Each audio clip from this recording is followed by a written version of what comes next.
Guys, I wanted to show you the sky real quick.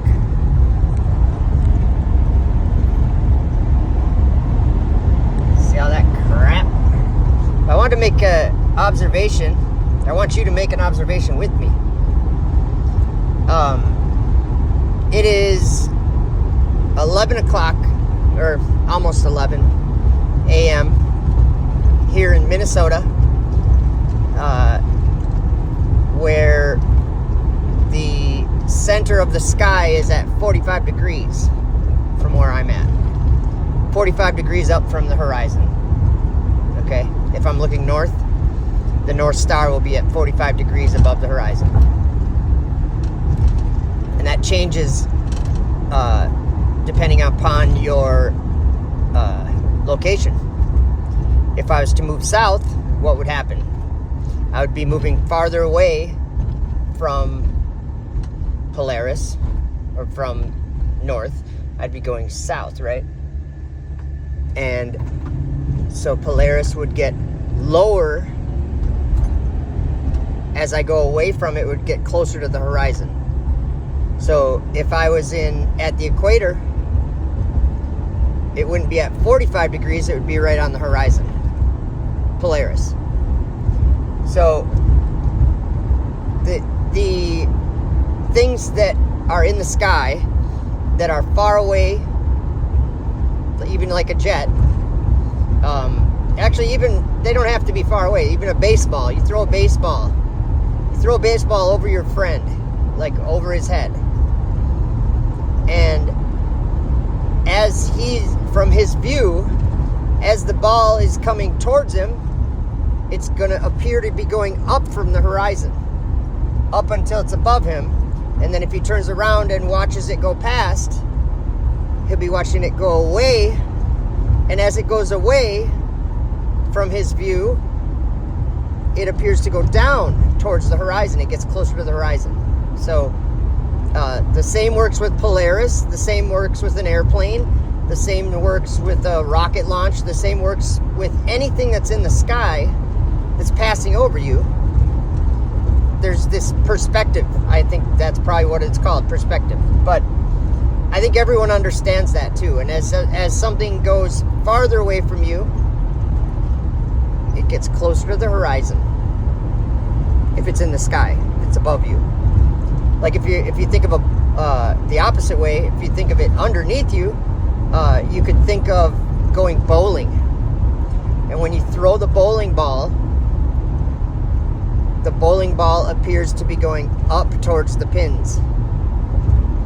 Not that it's going up, but that's what it appears like in our vision, the way we see.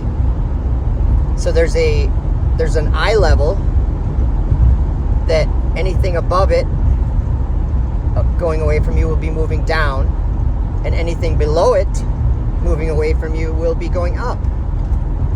And that's just part of how we perceive reality. But I wanted to make an observation along with you, and this is a common sense observation that if you can't consider this realistically, I would have to say you're not using good logic. Okay, here we go. I'm gonna tip you sideways, I guess. Okay, sorry guys. Okay, do you see where the sun is? It is about 11 o'clock a.m. in Minnesota.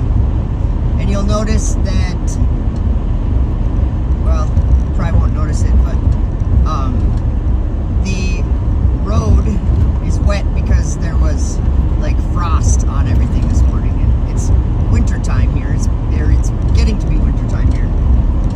It's actually a little bit warmer of a day than it has been the last few days. But so the sky, remember what I was saying, like we're driving towards the sun right now, right? So if we were driving towards the sun and if we ever caught up to it, the sun, as we're catching up to it, the sun would be appearing to go up in our perspective view, right? And if the sun was to go farther away, it would set into the horizon.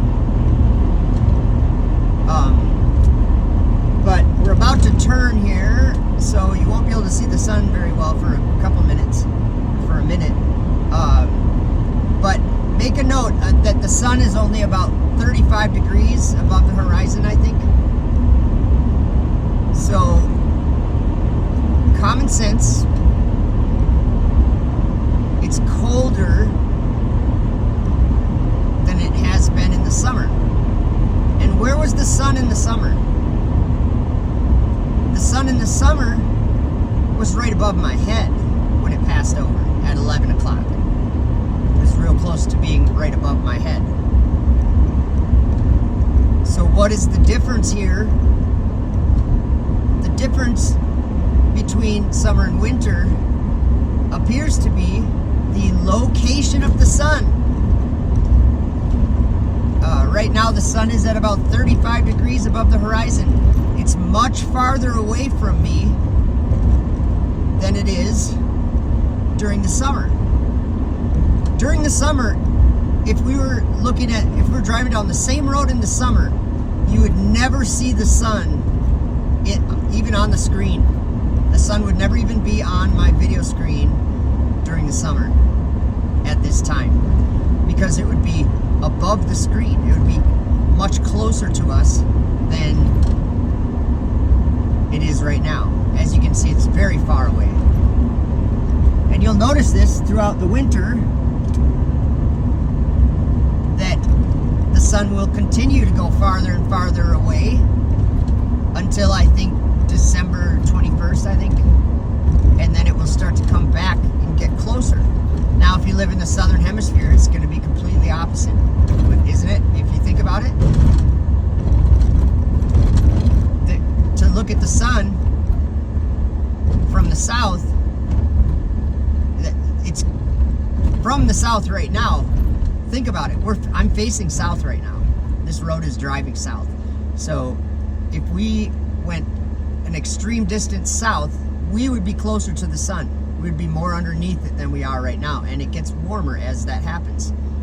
So this is my common sense observation. I don't know why people think seasons come from some earth tilt that never existed. The earth doesn't tilt.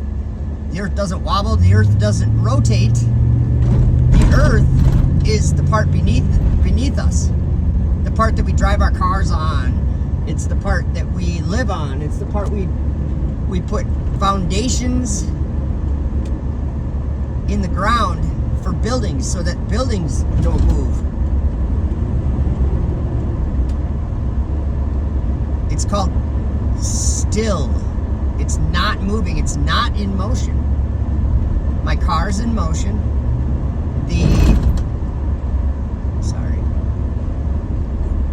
My car's in motion. The road is not in motion.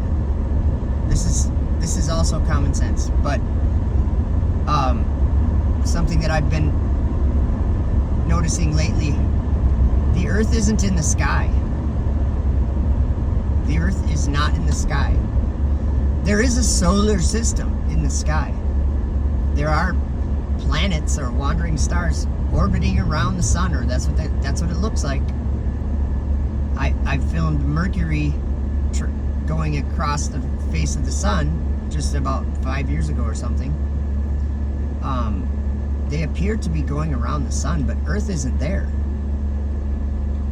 Earth is not in the sky. Love you guys.